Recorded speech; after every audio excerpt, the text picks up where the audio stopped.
Kau tidak buka, saya master, tuan rumah. Kalau tuan rumah kau sewa, saya punya rumah, saya punya nama speki. Saya beli, kau tidak mau buka, saya buka dari luar. Buka pintu. Dia heran. Bagaimana kau boleh buka pintu?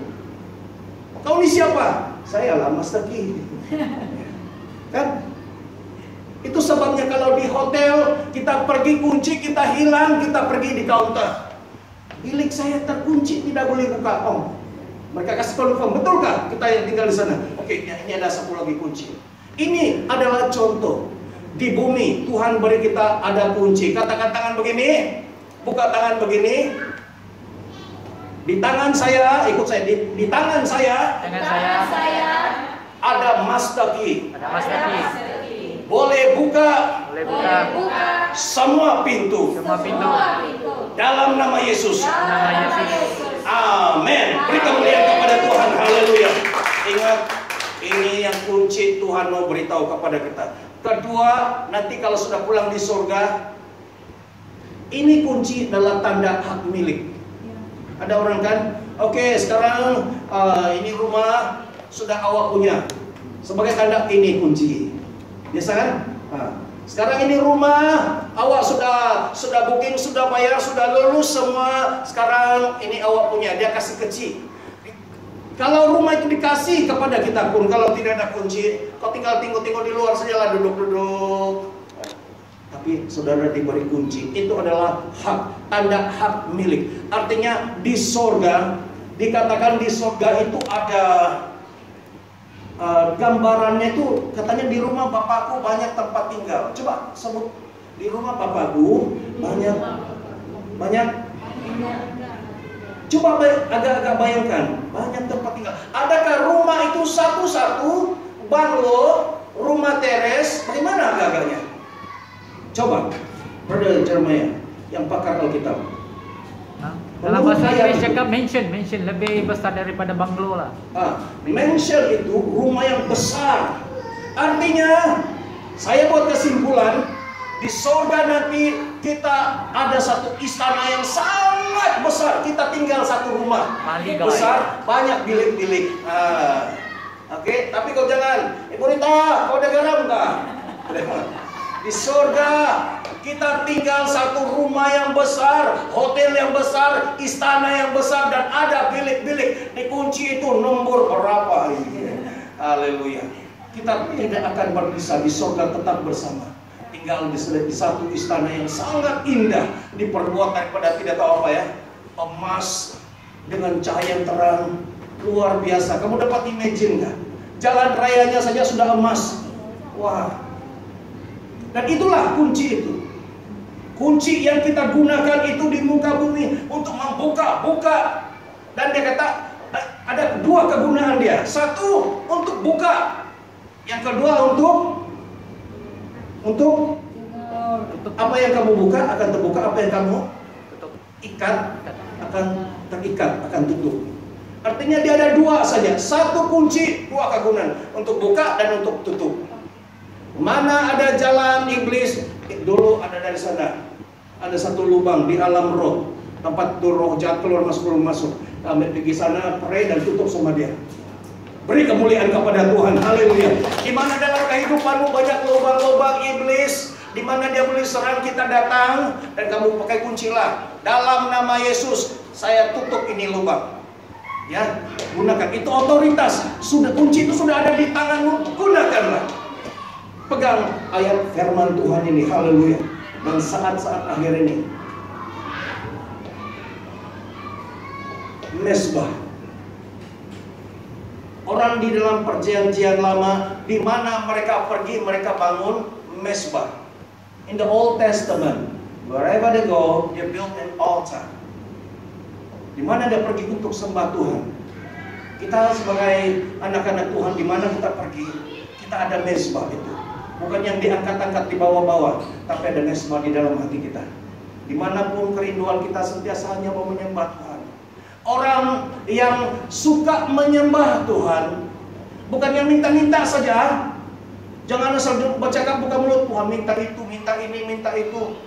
Kau ini bahaya dia bilang. Tuhan mau orang yang menyembah. Kenapa? Coba beritahu saya, kenapa Tuhan merindukan penyembah daripada anaknya? Beritahu saya. Karena ya, haleluya. Kenapa? Karena tempat itu kosong. Ya, tempat itu kosong, jawatan itu kosong. Dulu yang isi untuk menyembah di sorga itu, yang pimpin di sorga itu siapa? Lucifer. Dialah yang malaikat, ada satu departemen khas, kementerian khas penyembah, worship saja. Dan dialah yang beri arahan. Michael, Gabriel, mari kita menyembah Tuhan. Wah, dia punya pakaian itu atau dia punya itu, ketika dia goyangkan ada bunyi-bunyi.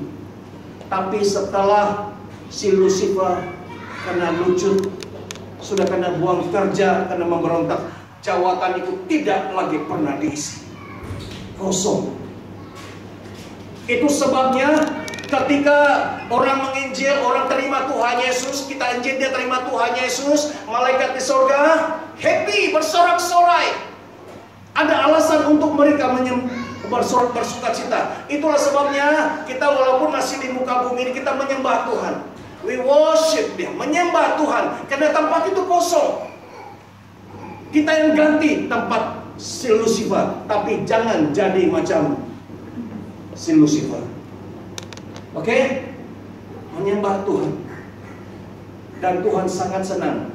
Satu dalam Alkitab, orang yang sehingga berkenan di hati Tuhan. Kamu tahu siapa? Orang yang digelar man after God's own heart. Orang yang berkenan di hati Tuhan. Kamu sebut namanya 1, 2, 3. Daud. Raja Daud. Karena dia menyembah Tuhan. Dan dia menyembah, sehingga dia menyembah itu sampai ke level hati, dari hatinya terdalam. Dan Tuhan senang. Walaupun dia jatuh, dia tetap berkenan di hati Tuhan. Kita di sini tidak jatuh, kan?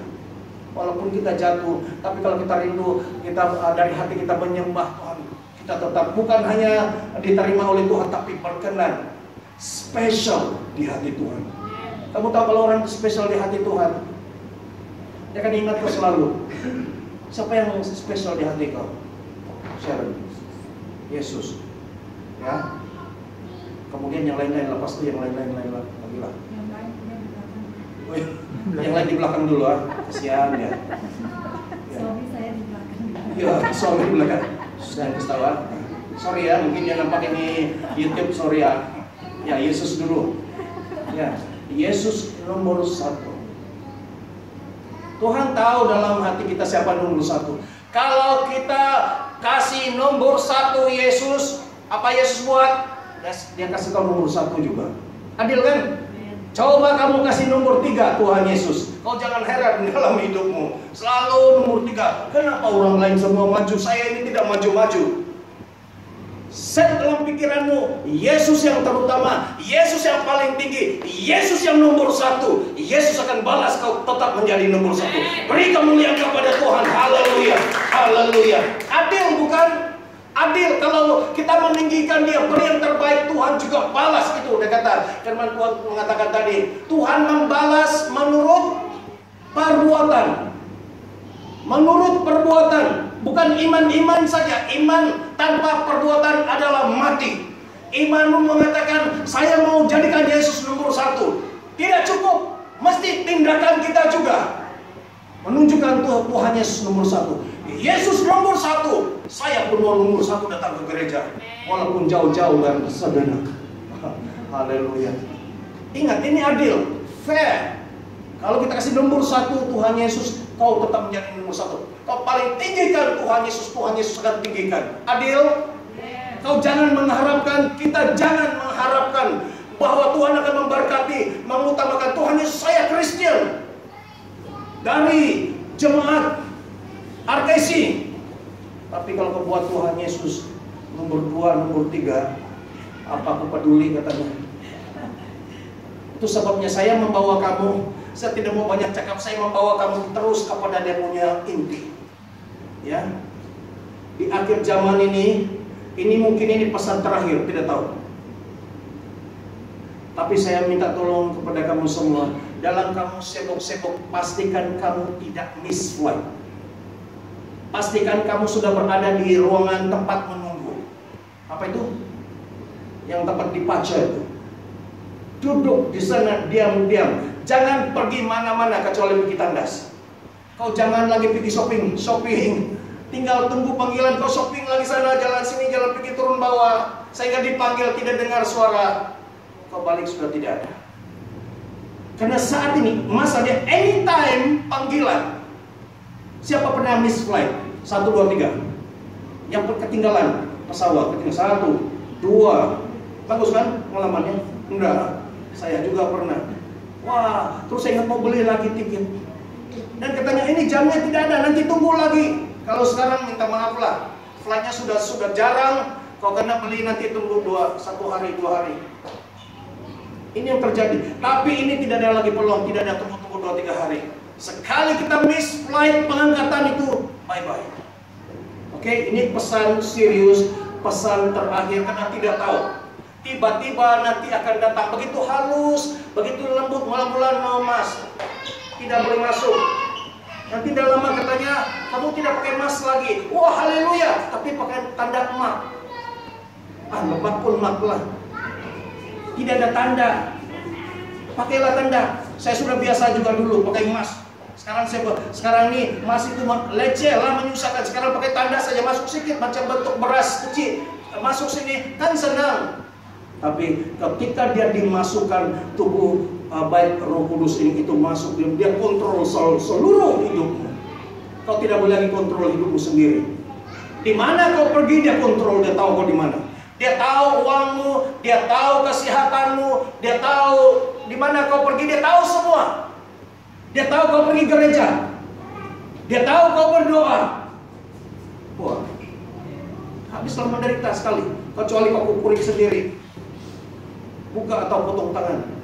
Dan juga dikatakan ada satu masa karena barang itu pun ada masanya dia pada expired, ya, pada expired. Dan bila dia sudah expired, dia akan menjadi racun dan dia akan meresap di dalam seluruh aliran darahmu, dan darahmu itu menjadi keracunan dan menimbulkan banyak, Alkitab mengatakan, maka bisul-bisul. Kamu tahu kenapa? Bukan dia jadi tiba-tiba jadi bisul begitu saja, tapi karena dia sudah expired, dia short di dalam, maka dia akan menghasilkan racun-racun di dalam, sehingga itu menghasilkan menjadi keracunan. Bukan keracunan makanan, ini dia mengalir di seluruh darah, sehingga rusak sekali. Oke, itu message yang terakhir. Mari kita tunduk kepala. Haleluya. Bapa di surga, terima kasih. Peringatan serius daripada Tuhan, supaya kami tidak lagi memberi banyak alasan di saat-saat akhir ini. Tuhan sangat mengasihi kami. Tuhan sudah memberikan kami kunci. Setiap kami sudah ada kunci rumah kami di surga. Tetapi kalau kami tidak diangkat, tidak masuk surga, sayang Tuhan. Kami ada kunci itu pun tidak ada gunanya, karena kami tidak boleh masuk. Tidak masuk surga, kami tidak boleh membuka pintu rumah kami itu yang Tuhan sudah sediakan. Itu sebabnya Bapa di surga mau supaya kami semua mempraktekkan, menggunakan, memanfaatkan, memaksimalkan kegunaan fungsi kunci itu di bumi ini. Apa saja kunci ini luar biasa. Kunci ini kunci raja segala kunci. Dia boleh buka apa saja, dia boleh kunci apa saja. Bukan saya katakan, tapi firman Tuhan mengatakan bahwa apa yang dibuka di dunia akan terbuka di surga atau di alam roh. Apa yang kita ikat, apa yang kita kunci, itu terkunci di dunia dan di alam roh.